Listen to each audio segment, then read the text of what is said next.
The man he disrespected wasn't a nobody. He was the city's greatest voice. What happens when the man you humiliate turns out to be the very person funding your job? That was the question no one thought to ask until that rainy Tuesday, when silence broke louder than shouting. It was just past 3:00 p.m. at the Southfield Public Library, a modest two-story brick building nestled between a strip mall and a city park. Rain slicked the sidewalks and beat against the windows in soft, steady rhythms. Inside, the air smelled faintly of paper, dust, and brewed coffee from the vending machine in the break room. Gerald McNeil sat in the security kiosk near the front door. A cup of cold coffee beside his elbow, arms crossed over his chest. He was a man of rules. Dress code, noise control, time limits. The library was sacred ground, and Gerald saw himself as its gatekeeper. 30 years in security had taught him two things. Order must be kept, and chaos often wore shabby clothes. He spotted the man immediately. Tucked away in the reading corner near the back window, slouched but still, was a thin, elderly black man. A threadbare overcoat draped over his frame, a canvas bag at his feet. He wasn't asleep. In fact, he was holding a copy of The Souls of Black Folk and flipping through its pages with a reverence that didn't quite match his appearance. Gerald narrowed his eyes. He didn't need a report to know how this would end. He rose, adjusting his belt, and walked across the room with the same deliberate pace he used for shoplifters back when he worked mall security. Stopping at the edge of the reading nook, he cleared his throat louder than necessary. "Sir," he said, voice clipped, "this area is reserved for patrons. If you're here to rest, I'm going to have to ask you to leave." The man looked up slowly. His eyes, clouded with age but steady, met Gerald's with quiet dignity. "I am a patron," he replied. "I have a card, and I'm reading." Gerald didn't blink. "Do you have proof?" The old man reached slowly into his coat, pulling out a battered library card. Gerald barely glanced at it before shaking his head. "Doesn't matter. We can't have people loitering. You've been here for hours." "I was quiet," the man said softly. "Quiet isn't the point," Gerald snapped. "Please gather your things." The man stood with difficulty, brushing invisible dust from his coat. His book slid gently into the canvas bag. He said nothing more. Gerald followed him all the way to the exit, watching as the man stepped out into the cold rain, his shoes already soaked. Then came the voice from behind. "Excuse me, Officer McNeil," a woman said. Gerald turned. There, standing just inside the doorway, was Mayor Elena Walker. Young, composed, and soaked from head to toe, her umbrella still folded in her hand. Her eyes were fixed on him, but not with confusion, with disappointment.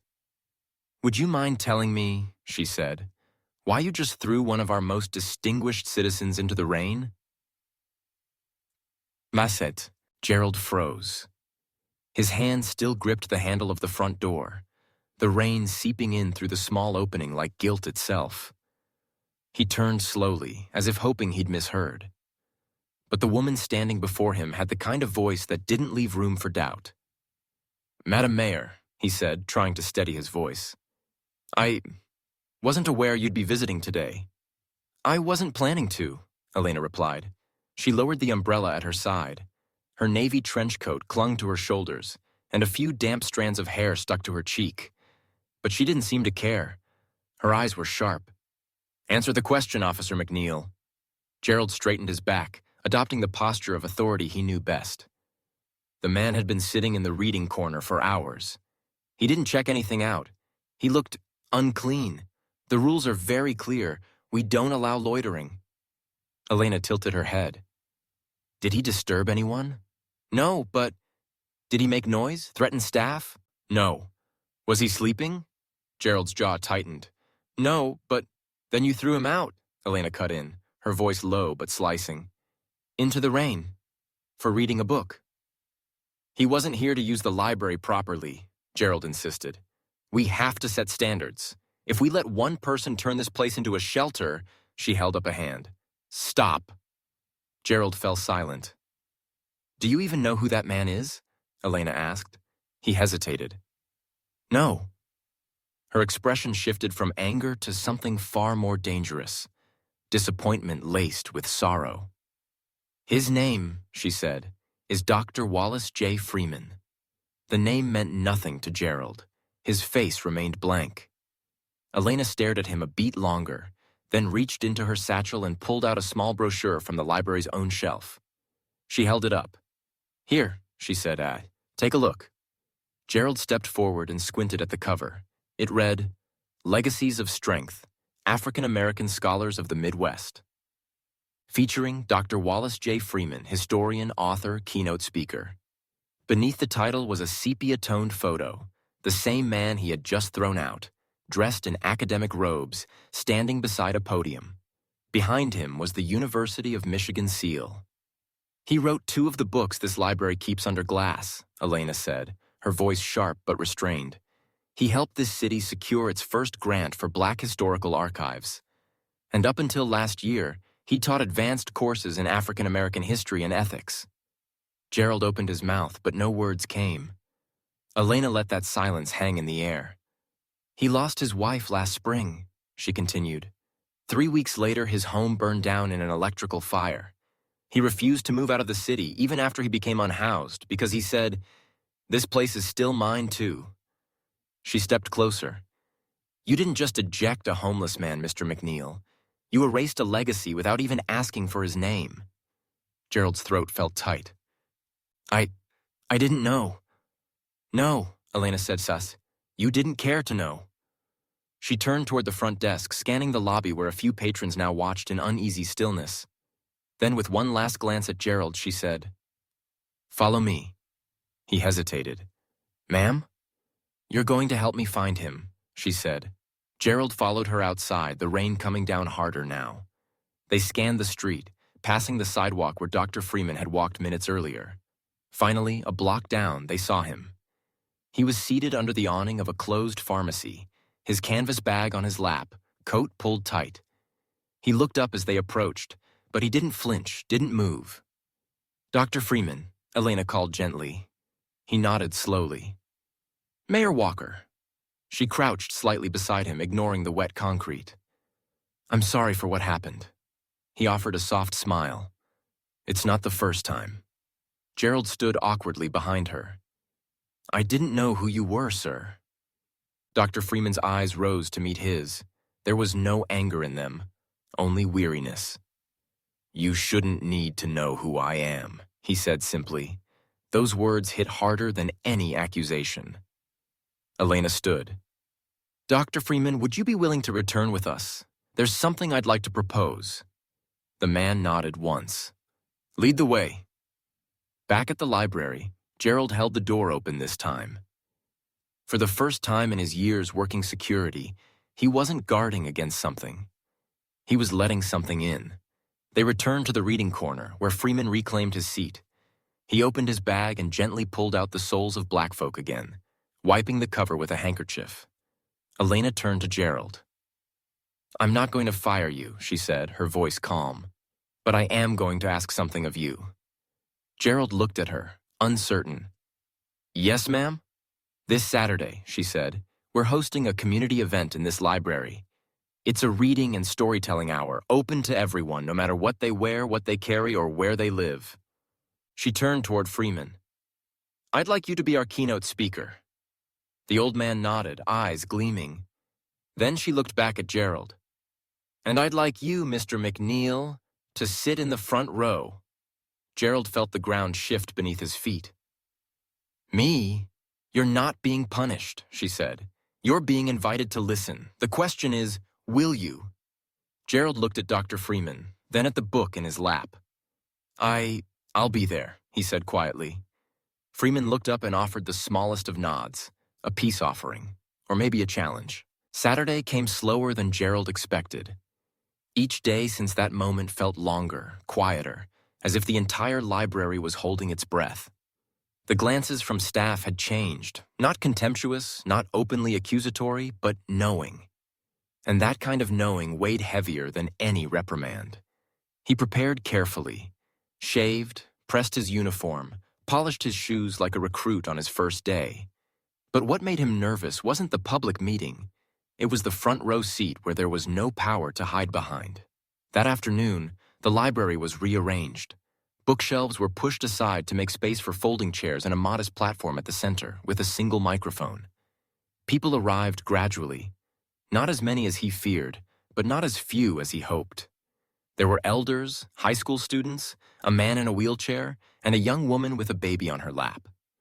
Elena arrived at the last minute, carrying a folder, her eyes quickly locking on Gerald. She gave him a small nod, then stepped onto the platform. "Thank you all for coming," she began, her voice firm and sincere. "Today isn't a speaking event. It's a listening one. And we begin with someone who has lived, who has written, and who still carries memory with him. Dr. Wallace Freeman." Dr. Freeman stepped up. No formal introduction, no applause. He simply looked around the room, his eyes landing on Gerald, then began to speak. He didn't talk about titles. Instead, he told of a winter in 1963, when he was a boy standing outside the Detroit Library because he wasn't allowed in. About how his mother told him books were the only place where the poor could touch knowledge the same as the rich. "And then," he said, "a security guard let me in, just because I had a dictionary in my hand. He didn't ask my name, but he allowed me to exist in that space." Gerald sat motionless. The story wasn't accusatory, but it pierced deeper than any condemnation. After Dr. Freeman came a teenager named Malik, 17 years old. He recounted being accused of stealing at a bookstore because he lingered too long over rare books. A brown-skinned woman shared how she always carried a white paper bag into the library to show them I bought clean food, just to avoid being stared at with suspicion. Then an elderly man spoke about being asked to leave once, for nodding off while reading a law book. Each story wasn't loud, but every word peeled another layer off Gerald's defenses. He wasn't sitting on a chair anymore. He was standing bare before questions he had never dared ask himself. Finally, a little girl around 10 years old spoke. Slender, with braided hair, her voice was clear but hesitant. "I like coming to the library," she said, "but sometimes my dad won't let me, because one time he got kicked out just for waiting for me in the reading room." The room went silent. I asked him if he was sad. He said no, but his eyes were really red. Gerald lowered his head. For the first time in his decades of security work, he felt shame. Not because he'd been caught, but because he had never truly seen anyone. Elena stepped to the mic. She looked across the room, then turned to Gerald. "Officer McNeil," she said, "would you like to share anything?" He stood. His hands trembled slightly. His voice was rough but steady. I've done this job for 30 years, he began, and I used to think I knew how to maintain order. I didn't yell, I didn't hit anyone. I thought that was enough." He took a deep breath. "But I was wrong." A murmur rose somewhere in the back. "I've thrown people out without ever asking their names. I've looked at someone and only seen clothes, bags, the scent of rain, and not a human being." He turned toward Dr. Freeman. "I'm sorry, sir, not because of who you are, but because I forgot that everyone deserves to be heard before I decide whether they belong." Dr. Freeman said nothing, but he nodded. "And I promise," Gerald continued, "from today, I'll relearn how to see people before I judge them." Silence. Then one clap. Then more. The whole room stood, not because Gerald had completed his transformation, but because he had begun it. The next Monday, Gerald arrived at the library earlier than usual. He didn't speak much that morning, but something about his presence had changed. His steps were slower. His gaze lingered longer on the people entering. Not watching, for once, but observing. He posted a new sign near the entrance. Simple white paper, typed in bold black font. "Quiet hour for all, 3 o'clock to 4 o'clock p.m. Daily, no questions, no judgments, just room to be." It sparked confusion at first, then curiosity, then something closer to respect. Each day during that hour, Gerald turned off the overhead intercom. He made no rounds. He pulled a chair to the far wall, sat near the window, and waited. Sometimes no one came. Other times, they trickled in. A woman with a suitcase and tired eyes, a man with cracked hands and silence stitched into his coat, a teenager who never spoke but always returned. Gerald never asked why they came. He only made space. 2 weeks later, he met with Elena in her office. "People are talking," she said. "Some say you're letting the library go soft."